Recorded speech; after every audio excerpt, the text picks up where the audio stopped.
ഇതാവാ എങ്ങനെ റീസൺ? നെവിൻ എന്റെ പുറത്ത് വന്നു.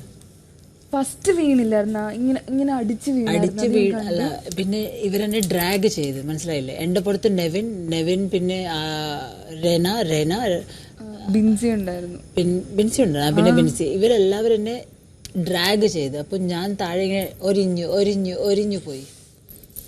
അപ്പോഴാണ് ഇങ്ങനെ ഒരിഞ്ഞു വേദന എടുക്കുന്നത്.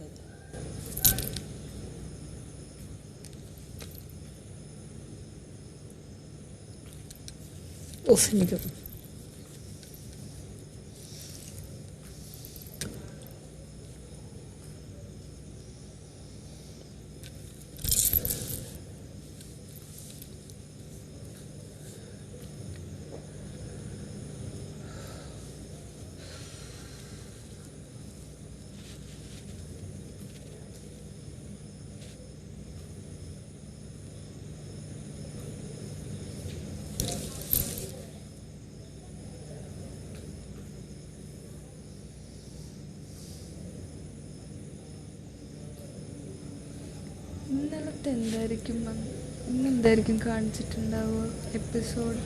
ഇത്രയും വർഷങ്ങൾ കണ്ടോണ്ടിരിക്കുക. ബേബി എന്ന് പറയുന്ന ഒരു ആംബിവേർട്ട്, എന്നെക്കാളും ബേബി സംസാരിക്കും, ഭയങ്കര ആക്റ്റീവാണ്, എല്ലായിടത്തും വൈബ്രന്റ് ആയിട്ട് ബേബി നിൽക്കും എന്നൊക്കെ എനിക്കൊരു എക്സ്പെക്ടേഷൻ ഉണ്ടായിരുന്നു. മനസ്സിലായോ? ബേബി എല്ലായിടത്തും വർത്താനം പറയും, കൗണ്ടർ അടിക്കും, അപ്പപ്പം കൊടുക്കും. അതൊക്കെ എൻ്റെ ഉള്ളിലുള്ള ഒരു എക്സ്പെക്ടേഷനാണ്. മനസ്സിലായോ? കാരണം ബേബി പുറത്തുനിന്നും അങ്ങനെ ആയിരുന്നു. അപ്പൊ ആ സെയിം സാധനം നല്ല അല്ല ബേബി, പുറത്തുനിന്ന് അങ്ങനെയാണ്. അത് ഞാൻ സമ്മതിച്ചു. നമ്മുടെ കാര്യങ്ങൾ ഇത് വരുമ്പോൾ ഞാൻ റിയാക്ട് ചെയ്യും. ഇവിടെ ഞാൻ റിയാക്ട് ചെയ്തു. മറ്റേ ആ പുള്ളി വെറുതെ ഒരു കാര്യമില്ലാതെ വന്നപ്പോ കേക്ക് സംസാരിക്കും, മുഴുപ്പിക്കാൻ സമ്മതിക്കൂലേ ബേബി, പിന്നെ മിണ്ടാൻ പറ്റരുത് കേട്ടാ. ബേബി ആദ്യം റിയാക്ഷൻ തന്നെ, റിയാക്ഷൻ അല്ല ഞാൻ ഇവിടെ പറയുന്നത്. ഞാൻ പറയട്ടെ, വെയിറ്റ് ചെയ്യ്. എല്ലാ കാര്യത്തിനും റിയാക്ട് ചെയ്ത് ഇതാക്കുന്ന ഒരാളാണ് ഞാൻ.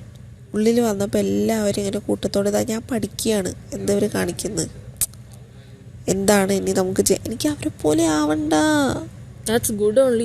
അയ്യോ, അപ്പൊ ഇത്തിരി ടൈം പ്രോസസ് ചെയ്യാനായിട്ട്. അപ്പം ബേബി പറഞ്ഞതിൽ കാര്യമില്ല എന്ന് ഞാൻ പറയുന്നില്ല, പക്ഷേ എന്ന് കരുതിയിട്ട് എനിക്ക് അവരെ പോലെ, അതിപ്പോൾ ഇന്ന് ഔട്ടാവുകയാണെങ്കിൽ നാളെ, ഇപ്പം ഈ സെക്കൻഡിൽ ഔട്ടാവുകയാണെങ്കിൽ ഞാനായിട്ട് ഔട്ടാവുകയാണെങ്കിൽ എനിക്കൊരു അന്തസ്സുണ്ട്. എന്റെ മനസാക്ഷി, ഞാനൊന്നും പറയേണ്ട ആവശ്യമില്ലല്ലോ. ഞാൻ എൻ്റെ കാര്യം പറയുന്നത്, എനിക്കൊരു മനസാക്ഷിയുണ്ട്. ഞാനും അങ്ങനെ തന്നെയാണ്. നമ്മളൊരു കോണ്ടസ്റ്റന്റ് ആയിട്ടല്ലേ കളിക്കാൻ വന്നത്. അപ്പൊ രണ്ട് ഇൻഡിവിജ്വൽസ് ആണല്ലോ. എൻ്റെ ഒപ്പീനിയൻ ഞാൻ പറഞ്ഞതാ. അപ്പം എൻ്റെ ഒരു ഇതിൽ ഞാനിവിടുന്ന് ഇപ്പം ഇത് ഇറങ്ങുകയാണെങ്കിലും എൻ്റെ മനസാക്ഷിക്ക് നിരക്കുന്ന രീതിക്ക് എനിക്ക് കളിക്കാൻ പറ്റത്തുള്ളൂ. നോക്കട്ടെ എന്തൊക്കെയാണ് ഇവർ കാണിക്കുന്നത്, എന്നാലും ഇവർക്ക് എന്തിനെങ്കിലും കിട്ടുള്ളൂ. അല്ലാതെ ഇവർ അലാം വെച്ച് തല്ലുണ്ടാക്കാൻ പോകണോട്ട് എനിക്ക് താല്പര്യമില്ല. സംസാരിക്കുന്നതും ഒപ്പീനിയൻസ് ഷെയർ ചെയ്യുന്നതും എല്ലാം ഉണ്ട്. പിന്നെ എനിക്ക് ഈ ഫേക്കായിട്ടുള്ള ആൾക്കാരായിട്ട് എനിക്ക് കുറച്ച് ടാർഗറ്റ്സ് വേണം. ഈ ഹിപ്പോക്രറ്റ്സ് ആയിട്ടുള്ള ആൾക്കാരെയും ഈ നിലപാടില്ലാത്ത ആൾക്കാരെ ഒന്ന് ഒരു ബോക്സിലിടട്ടെ ഞാൻ. ഒന്ന് ജഡ്ജ്മെന്റിലാവട്ടെ, എന്നാലേ അവർ പറയുന്ന കാര്യങ്ങൾ ഞാൻ ഇതാക്കി വെച്ചത് എനിക്കൊന്ന് മാച്ചും കിട്ടുള്ളൂ. ടൈം ഇതാ ഫണ്ണി പാർട്ട്. ഭയങ്കര ഒരു ഫണ്ണി പേഴ്സൺ, അതെന്താ കൊണ്ടുവരാത്തത്? അതിനും ടൈം വേണോ? എന്ത് ഫണ്ണി ഇത്? ലൈക്ക് ബേബി നല്ലോണം കൗണ്ടർ അടിക്കുന്ന ആളാണ്. ഞാൻ ഒന്നും കണ്ടില്ല, അതുകൊണ്ട് ചോദിക്കുക.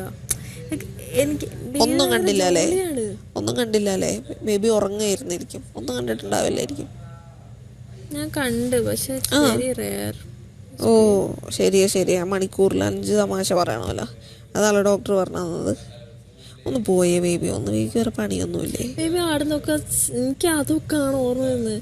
നേരത്തെ പാടുന്നത് ശാരിക ചേച്ചിയൊക്കെ ആണെങ്കിലും എന്തൊക്കെയോ അങ്ങനെ പറയും, അതിലൊന്നും ഇൻക്ലൂഡ് ഒന്നും ആവുന്നില്ല. എനിക്ക് തോന്നുന്നു ബേബിക്ക് എന്താണ് ഈ പറ്റിയേക്കുന്നത് എന്ന്. നമ്മളാണ് കുറേ തമാശയൊക്കെ കളിക്കും, എന്തൊക്കെയോ കളിക്കുക, അതൊരു രസമാണ്, ഒരു മെമ്മറി ആൻഡ് നല്ല രസമാണ് അങ്ങനെ കളിക്കുമ്പോൾ. എനിക്ക് തന്നെ ഒരു നല്ലൊരു ഇമോഷൻ സാധനം. But why you are not coming and indulging in it എന്നുള്ളൊരു തോട്ട് ഇല്ല. ആ ഒരു തോട്ട് അതാണ് എൻ്റെ ഇത്. മനസ്സിലായോ? കച്ചറിന്റെ ബേബി വിട്, മാറ്റി വെക്ക്. മുട്ടപ്പോഴത്തെ അതേ പാട്ട് ഞാൻ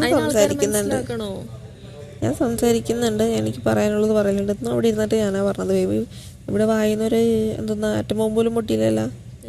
ഇന്ന് രാവിലെ ആ സ്കിറ്റ് അത് ചെയ്യാൻ പറഞ്ഞപ്പാ ആ പുള്ളിയിരുന്ന് ഇതാക്കിയപ്പോൾ ഞാനുള്ളത് എന്ന് കൗണ്ടർ അടിക്കണം എന്ന് വെച്ചാൽ